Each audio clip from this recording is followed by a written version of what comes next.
Udhayanidhi Stalin sir, ನಮಸ್ತೆ. ತಾವು ಮತ್ತೆ ಜನರನ್ನ ವಿಭಜಿಸಿದ ಸನಾತನವನ್ನ ನಿರ್ಮೂಲನೆ ಮಾಡಬೇಕು ಅಂತ ಹೇಳಿದಿರಿ. ಶತಶತಮಾನಗಳಿಂದ ಬಂದಿರೋ ಸನಾತನ ಪರಂಪರೆ ಕಾಲಕ್ಕೆ ತಕ್ಕಂತೆ ಅನೇಕ ಸಾಮಾಜಿಕ ಸುಧಾರಣೆಗಳನ್ನ ಸ್ವೀಕರಿಸಿಕೊಂಡೇ ಬಂದಿದೆ. ದಯವಿಟ್ಟು ಜನರ ಮನಸ್ಸಿನಲ್ಲಿ ನಕಾರಾತ್ಮಕತೆ ಅಥವಾ ವಿಭಜನೆಯ ಭಾವನೆ ಮೂಡಿಸೋ ಮಾತುಗಳನ್ನ ತಪ್ಪಿಸಿ. ಪರಸ್ಪರ ಗೌರವ ಮತ್ತು ಶಾಂತಿಯುತ ಸಂವಾದನೆ ಸಮಾಜವನ್ನ ಒಳ್ಳೆ ದಿಕ್ಕಿನಲ್ಲಿ ಕೊಂಡೊಯ್ಯುತ್ತೆ. ವಸುಧೈವ ಕುಟುಂಬಕಂ, ಇಡೀ ಜಗತ್ತೇ ಒಂದು ಕುಟುಂಬ ಅನ್ನೋ ವಿಶ್ವ ಮಾನವೀಯ ಚಿಂತನೆಯು ಸನಾತನ ಧರ್ಮದ ಒಳಗಿರೋ ಪ್ರಮುಖ ಮೌಲ್ಯಗಳಲ್ಲಿ ಒಂದಾಗಿದೆ.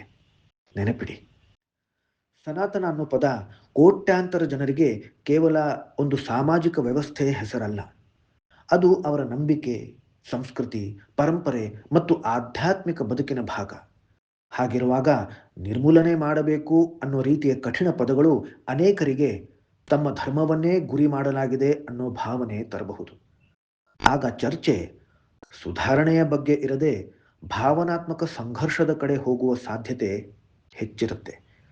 ಇತಿಹಾಸ ನೋಡಿದ್ರೆ ಭಾರತದ ಅನೇಕ ಸಮಾಜ ಸುಧಾರಕರು ಅನ್ಯಾಯವನ್ನ ವಿರೋಧಿಸಿದ್ದಾರೆ. ಆದರೆ ಅವರು ಹೆಚ್ಚು ಬಳಸಿದ್ದು ಸಂವಾದ ಮತ್ತು ಸುಧಾರಣೆಯ ಮಾರ್ಗವನ್ನೇ. ಪ್ರತಿಯೊಂದು ಧರ್ಮದಲ್ಲೂ ಆಚರಣೆಗಳಲ್ಲೂ ಕಾಲಾನುಗುಣವಾಗಿ ಸುಧಾರಣೆ ಬೇಕಾಗತ್ತೆ. ಅದು ಸಹಜವೂ ಹೌದು. ಆದರೆ ಕೇವಲ ಸನಾತನ ಧರ್ಮವನ್ನೇ ಬೆಟ್ಟು ತೋರಿಸಿ ಮಾತನಾಡಿದ್ರೆ ಪ್ರಶ್ನೆಗಳು ಏಳುವುದು ಸಹಜ. ಸಮಾಜದಲ್ಲಿ ಸುಧಾರಣೆ ಬೇಕಿದ್ದರೆ ಅದು ಖಂಡಿತ ಆಗಲಿ. ಆದರೆ ಅದು ದ್ವೇಷ, ವಿಭಜನೆ ಅಥವಾ ವೈಮನಸ್ಯ ಹುಟ್ಟು ಹಾಕೋ ರೀತಿಯಲ್ಲಿ ನಡಿಬಾರದು. ಪರಸ್ಪರ ಗೌರವ, ಮಾನವೀಯತೆ ಮತ್ತು ಸಂವಾದದ ಮೂಲಕ ಬರೋ ಬದಲಾವಣೆಗಳೇ ಹೆಚ್ಚು ಶಾಶ್ವತವಾಗ್ತವೆ. ಇನ್ನೊಮ್ಮೆ ಜ್ಞಾಪಿಸ್ತೀನಿ, ವಸುಧೈವ ಕುಟುಂಬಕಂ. ನಾವೆಲ್ಲರೂ ಒಂದೇ ಕುಟುಂಬದವರು.